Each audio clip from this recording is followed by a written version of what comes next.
Formula ఈ car race కేసులో కీలక పరిణామం చోటు చేసుకుంది. ఐఏఎస్ అధికారి అరవింద్ కుమార్కు ఏసీబీ అధికారులు మరోసారి నోటీసులు జారీ చేశారు. గురువారం ఉదయం 11:30 విచారణకు హాజరు కావాలని ఆదేశించారు. ఇప్పటికే అరవింద్ కుమార్ను 3 సార్లు విచారించగా ఇది 4వసారి కావడం విశేషం.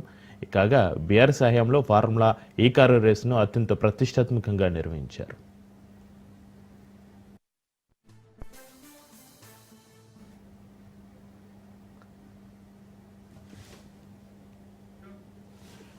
ఈ రేసు నిర్వహణ సంస్థకు హెచ్ఎండిఏ చెల్లింపులు జరిపింది. అయితే ఆర్బీఐ నిబంధనలు ఉల్లంఘించి విదేశీ కంపెనీకి నగదు బదిలీ అయింది.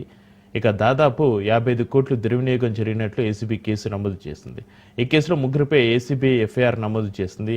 A1గా మాజీ మంత్రి కేటీఆర్, A2గా సీనియర్ ఐఏఎస్ అధికారి అరవింద్ కుమార్, A3గా హెచ్ఎండిఏ మాజీ ఇంజనీర్ బేలెన్ రెడ్డిల పేర్లను ఎఫ్ఐఆర్లో చేర్చింది.